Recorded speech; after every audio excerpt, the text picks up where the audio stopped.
Good morning, everybody. Our lesson today is literature. It's the poem Leisure.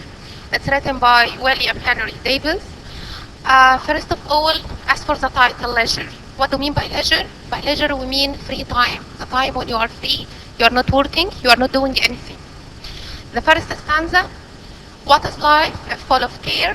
We have no time to stand and stare, no time to stand beneath the cows and stare as long as sheep or cows. Let's first look at the meaning. First of all, I think the third line, no time to stand beneath. What do we mean by beneath? Beneath means under. And boughs are branches of trees. They are the branches that have the leaves. Alright, what does the poet want to say here? The poet here complains. He's saying that the modern way of life we are having now is full of worries. We have so much to worry about that we don't have any time to stop to enjoy watching nature. We don't actually have time to stay under trees, to enjoy shade and watch our surroundings. Even cows and sheep are luckier than the people, as they can enjoy shade and nature longer than people. Alright, let's move now to the second stanza. No time to see when woods we pass, where squirrels hide their nuts in grass. No time to see in broad daylight, the streams full of stars like skies at night. So he still continues here to talk about that we have no time when we pass the woods. So what do we mean by the woods? The woods here means the forest, alright? So what is the forest full of? Of course, when you go to any forest, it's full of trees, animals, and beautiful sceneries. But because we have no time, when we go to the woods, we just pass quickly and we don't stop to see the beautiful nature around us. Squirrels, what are squirrels? So squirrels are small animals with a long furry tail that climbs trees and eats nuts. Squirrels are actually animals that are very similar to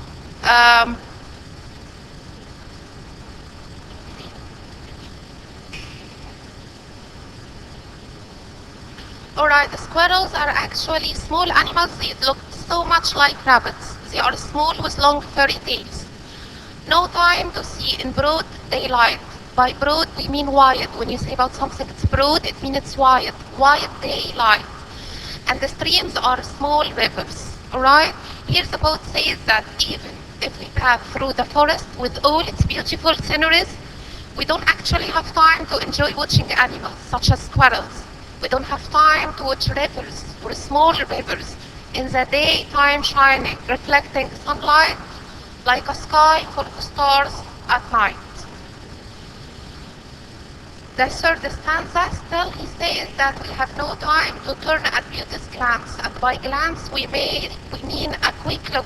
When you glance at something, you just take a quick look at it and watch her feet, how they dance. So here he compares between the nature and a beautiful dancer that has a feet, just like a dancer who dances with her feet. No time to wait till her mouth can enrich the smile, that smile her eyes began.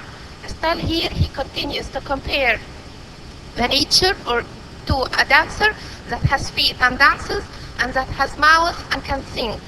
A poor like this is full of care. We have no time to stand and stare. He still says that we don't have time to look at the beauty of nature or watch her feet when they dance or when it dances.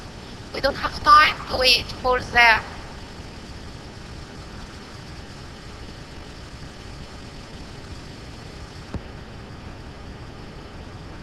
Well, he says that we don't have time to wait and watch the beauty of stars that are shining at night.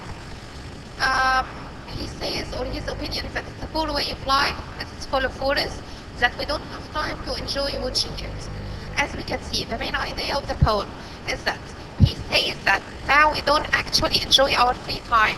Everyone is worried about his own problems, his own worries, and you don't have even time like animals to watch and to stare and enjoy the beautiful nature around you. Now we are going to move to the figures of speech. The first figure, as you can see, is metaphor, and the second figure is simile. And again, the difference between metaphor and simile. They are both a kind of comparison, but the only difference is that in simile you should have the word like or as, but they are both comparisons. The first metaphor is streams full of stars. As we said, the streams are small rivers. He said here that the streams are full of stars. Of course, there are no stars in the streams or in the small rivers. The boat here just gives a reflection of the sunlight, the image of stars. It just like when the sun shine reflects on the small rivers, it looks like stars. That's why it's a metaphor. As for the simile, when he says like skies at night, as you see here, because it's a simile, we have the word like, because again, as we said, in simile, you should have the word like or as. Here, the poet likens the streams to the light in the sky at night, or compares the streams to the sky that lights at night. The third figure is personification. As you can see, he says beauty's glance, her feet dance, her mouth, her eyes. Here he personifies nature as a dancer, or the beautiful girl that has a mouth and has eyes and can dance and can smile and has feet. So, but the problem is that you don't have time to watch all these aspects of beauty. As for the sound devices, alliteration, as we said again, to remind you, alliteration is the repetition of the first sound. That's why we have the S sound in a stand and the stair, in line 2. We have the B sound in beneath and bows, in line 3. We have the sound S in streams, the skies, in line 8. The fifth figure we have is repetition, and repetition is when you repeat a word or more than a word. Here the poet repeats no time more than 5 times in the poem to emphasize or to give importance that man has everything except pleasure and has no time to enjoy natural beauty around him.